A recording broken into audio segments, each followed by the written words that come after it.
सावध काय झालं? अंगठी सोन्याची बोटाला आणि सगळी बाबासाहेबाची देणे ध्यानात ठेवा. आलं का लक्षात? काय ते अंगठी सोन्याची बोटाला, जेव्हा तरसलो आम्ही एका पाण्याच्या घोटाला, आता कमी नाही नोटाला, माझ्या भीमाची पुण्याई अंगठी सोन्याची बोटाला. ही बाबासाहेबाची पुण्याई ध्यानात ठेवा. दुसरं एक गाणं होतं, कोणतं? नोटा. वा रे वा, मला वाटतं गायकच व्हावं सावध करणं पाठीमागे. बरोबर आहे. कोणतं गाणं आहे? किती शोभला असता भीम नोटावर, टाय आणि कोटावर, कायदा भीमाचा आणि फोटो गांधीचा शोभून दिसतो का नोटावर. अरे किती शोभला असता भीम नोटावर, टाय आणि कोटावर. ही परिस्थिती. पुन्हा दुसरे एक आहे, तुमच्यातले बी काही ध्यानात ठेवा. तुम्ही काही शुद्धी माणसं येते का? वाटत असेल आम्ही लय शुद्धे, पण तुम्ही काही शुद्धे नाही. ज्या बाबासाहेबांनी आपल्याला सगळं काही दिलं, ज्या बाबासाहेबांनी आम्हाला नावारूपाला लावलं, आणि ज्या बाबासाहेबांच्या नावावर कलेक्टर झाले, तहसीलदार झाले, अजून काय काय IPS झाले, SP झाले, आणि चांगल्या खुर्चीवर बसल्याच्या नंतर एखादा जर आपला गरीब कार्यकर्ता गेला त्या ठिकाणी जर म्हणला जय भीम, तो हे माकड तुम्हाला सांगतो जय भीम घालत नाही. घालते का? त्याच्यासाठी ते एक गाणं चांगलं आहे, जय भीम घाला या झिजतात होत. बरोबर आहे? जय भीम घाला या झिजतात होत. अरे भर रस्त्यात त्याला गाठवर बाबा घासण्यात टाकून पेटवा. असे तर मार मारला पाहिजे नाही यायला. आणि त्या बाबासाहेबांना आपल्याला सगळं काही दिलं, आणि त्या बाबासाहेबांना आपण जर जय भीम घालत नसाल, याला जीवित राहण्याचा अधिकारच नाही. ध्यानात ठेवा.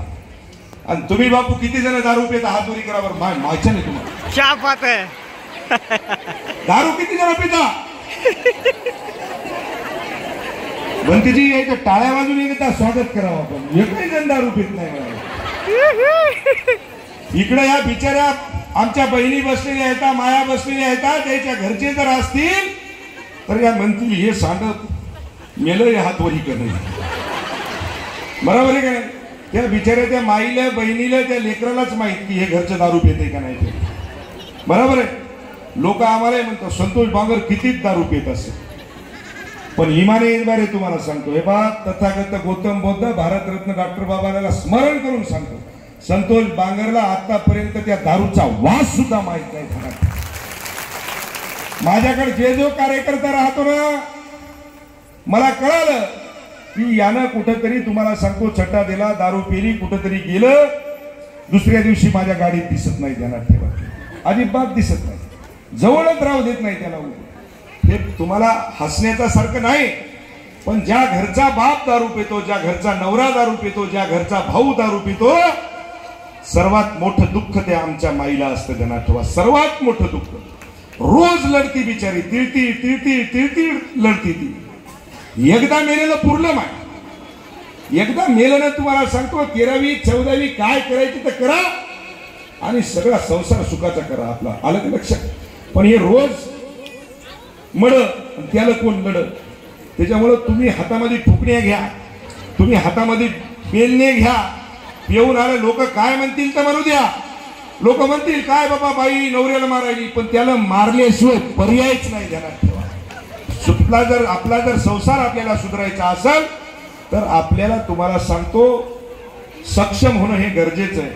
म्हणून या ठिकाणी माझ्या सर्व वडीलधारी मंडळीला माझी विनंती आहे, सर्व युवा पिढीला माझी विनंती आहे की बाबा तुम्ही जर व्यसनाच्या अधीन जात असाल तर आज या ठिकाणी या कार्यक्रमाच्या ठिकाणी संकल्प सोडा आणि बाबासाहेबांनी तथा गौतम बुद्धाच्या चरणी सांगा की आजपासून आम्ही जे काही व्यसन केलं ते केलं दादा, पण इथून पुढे आम्ही व्यसन करणार नाही.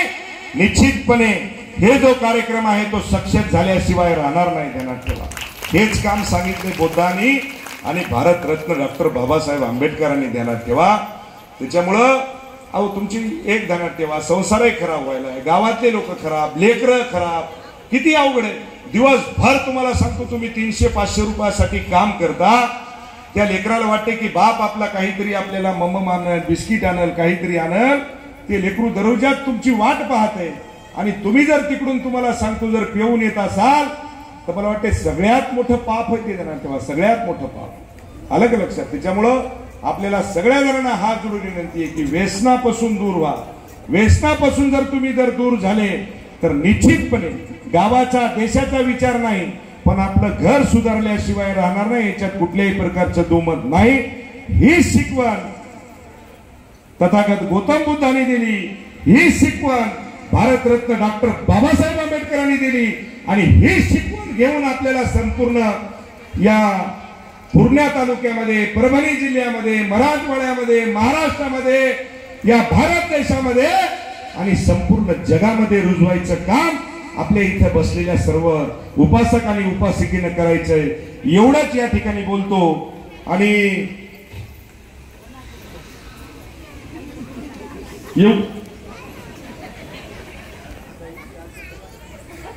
बोलतो तुम्हीच सांगा काही जे काही असं. एक ध्यानात ठेवा, संतोष बांगरचं काम असंच आहे. तुम्ही म्हणसाल की काय, जर एखादा शब्द वाकडा गेला तर माफ करा. बंदूक की गोली और संतोष बांगर की बोली सरी की हे ध्यान में रखो. एकदा जर निघली तर पुन्हा वापस नाही.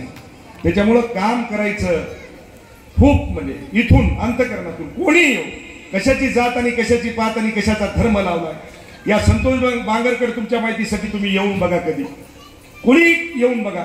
सुख दुःख काही असो, सकाळपासून संध्याकाळपर्यंत तुम्हाला सांगतो जे पोद्दाना आणि जे बाबासाहेबांना शिकवण दिली त्याचा प्रचार आणि प्रसार आणि त्या पद्धतीचं काम हा संतोष बांगर करत असतो. ध्यानात ठेवा, काही काम असो. अनेक तुम्हाला सांगतो की रुग्ण आमच्याकडे येतात. हे काही संतोष बांगर डॉक्टर नाही, तिथं डॉक्टर बसलेले. हो डॉक्टर साहेब, त्याने सांगितलं कधी झाली तुमची एमडी? 99ला. आता तुम्ही सांगा त्या डॉक्टरला जेवढ्या गोळ्या औषधी पाठवत ना तेवढ्याच गोळ्या औषधी या संतोष बांगरला पाठवत. तुम्ही जर म्हणले की याला असं असं झालं तर मी एका सेकंड मध्ये सांगतो की असं असं करा ना, असं असं द्या. डॉक्टर साहेब तर डॉक्टर साहेबच आहेत, पण एखाद्या वेळमध्ये जर कोणी सांगितलं की याला सलाईन द्यायचं, डॉक्टर साहेब 100% सक्सेसच, आउट होणारच नाही. ही खात्री तुम्हाला सांगतो की आपल्या या संतोष बांगरला आहे, कारण की काम त्या पद्धतीचं करतो सकाळपासून संध्याकाळपर्यंत. सकाळी तुम्हाला सांगतो की 6 वाजता डॉक्टर साहेब जशी तुमची ओपीडी चालू होती ना तशी या संतोष बांगरची सकाळी 6लाच ओपीडी चालू होती. ध्यानात ठेवा. तर रात्री मग 12-1 वाजतात. किती? 1 वाजेपर्यंत तुम्हाला सांगतो फक्त जनतेच्या सेवेमध्ये जे काही काम करता येत असेल, जेवढं काही काम करता येत असेल तेवढं काम करण्याचा प्रयत्न तुम्हाला सांगतो की त्या ठिकाणी करतो.